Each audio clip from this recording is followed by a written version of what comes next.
అందరికీ నమస్కారం. This is Lalithasri. Today I'm going to teach Hindu marriage act 1955.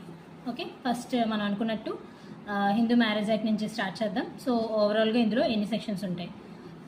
Before starting మీరు తెలుసుకోవాల్సింది ఏంటి అంటే, ప్రతి బేర్ యాక్ట్ మీరు మీ ప్రిపరేషన్ స్టార్ట్ చేసే ముందు ఫస్ట్ ఇనీషియల్ స్టెప్ ఏంటంటే ఇదే.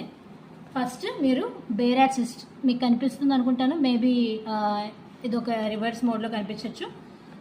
If you are ready with one paper, నేను మీకు డిక్టేట్ చేస్తాను ఒక ఈజీ వేలో అలా bare acts came into force వచ్చిందో గుర్తుపెట్టుకోవడం.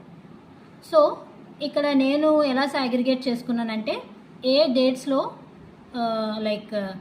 సపరేట్గా రాసే కన్నా January 1st కొన్ని 3 యాక్ట్స్ వచ్చినాయి అనమాట. సో నేను ముందు ఆ 3 యాక్ట్స్ ఒక దగ్గర రాసుకున్నాను.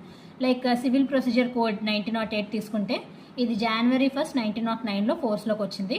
అలానే లిమిటేషన్ యాక్ట్ 1963ని తీసుకుంటే ఇది కూడా మనకి January 1st 1964లో ఫోర్స్లోకి వచ్చింది. అలానే ఇండియన్ పీనల్ కోడ్ 1860 ఇది మనకి January 1st 1862లో ఫోర్స్లోకి వచ్చింది. సో ఈ 3 యాక్ట్స్ January 1st ఫోర్స్లోకి వచ్చాయి. అయిపోతాయి. నెక్స్ట్ గ్రూప్లో ఏవి ఉంటాయంటే, ఇంక్లూడింగ్ రిజిస్ట్రేషన్ యాక్ట్ ఇది కూడా January 1st 1909లో ఫోర్స్లోకి వచ్చింది. తర్వాత ఇండియన్